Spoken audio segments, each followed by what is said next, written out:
Fleck, you got a joke for us today?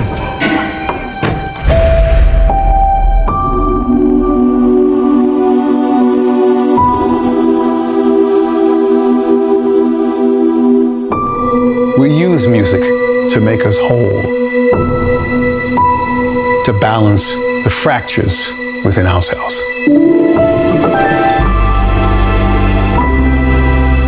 I'm nobody. I haven't done anything with my life like you have.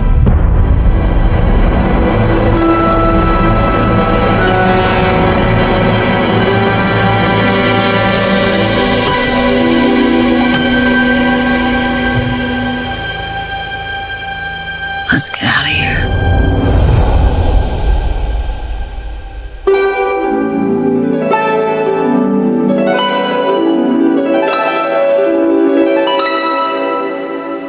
What the world needs now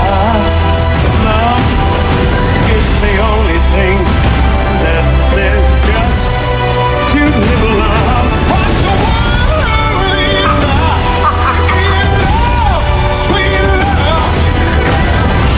Tell us, what changed, Arthur? Hello, my name is Michael Morley, and I'm here to review Joker 2, or Folie, Deux, if that's how it's pronounced. It is directed by Todd Phillips, who directed the first movie, who had also directed movies like The Hangover, Old School, Road Trip, a lot of funny comedies, Starsky and Hutch. This is the return of Joaquin Phoenix, who played the Joker in his adaptation Joker, which he won an Academy Award for. This is a sequel to what led to the events of the ending of the first movie, and it also stars Lady Gaga as Harley Quinn and Brendan Gleeson, who plays one of the security guards at the Arkham Asylum jail. Now, this sequel is about him going to trial, about him going to court, and he has a lawyer who wants to help him try to go back to the psych ward after what happened. If you have not seen what happened at the end of the first movie, spoiler alert, he murders his psychiatrist. She's trying to say to him that there's a way to get you back to the psych ward so you don't have to be in jail being treated like a criminal, which he is. She's trying to say that the Joker is something that's him having a multiple personality. He's Arthur Fleck, not the Joker.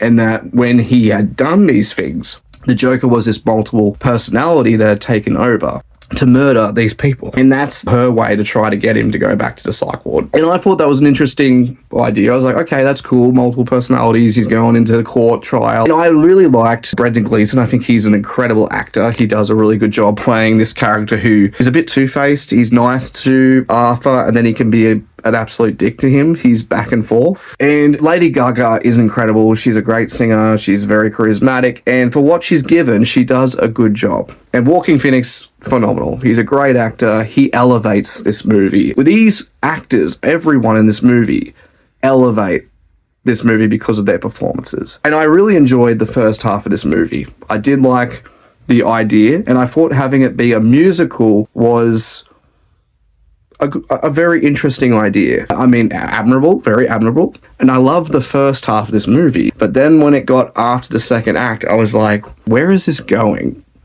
It was very good, and then there were decisions that were made that I questioned, wondered if it was going to stick the landing, and it was like back and forth with me after the first half of the movie. There were decisions that I liked, and then there were decisions that I hated. It go back and forth to me hating it, then to liking it, and then to hating it, and then to liking it, and it was going back and forth. I was very mixed with the ending of this movie, and I won't spoil what happens at the ending of this movie, but I did not like it.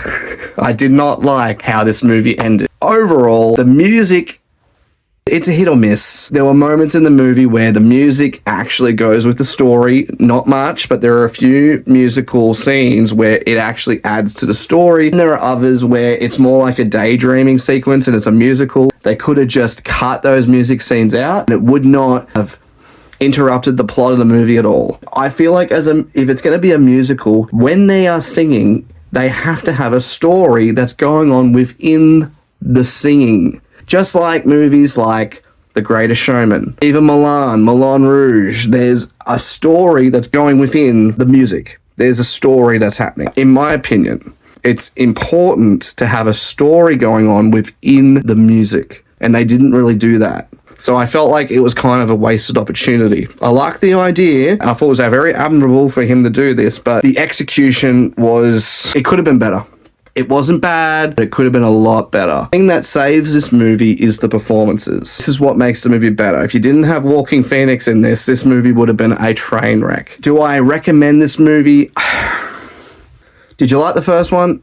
I really felt like they should have just left it alone. Watching the ending of the movie, I feel like you could have you should have just left it alone. And Todd Phillips, I think he's a great director. He's good with comedy. He doesn't have the best track record with sequels. I mean, we've seen what happened with The Hangover Part 2. That one was not nearly as good as the first. And they should have just left it. They should have just left it as it was. I'm very mixed on this movie. I really had a hard time trying to score this. Like, what do I give it? The acting's good. I like the first half. The music scenes are great, okay? They're very good singers. Walking Phoenix is a good singer. Lady Gaga's a phenomenal singer. And they have good charisma with each other. They do work well together. It's just the execution. Would I recommend it? Probably not. But if you're interested in seeing it and you want to know and you're a fan of the Joker movie and you just want to see it regardless, just go in with low expectations and you may like it.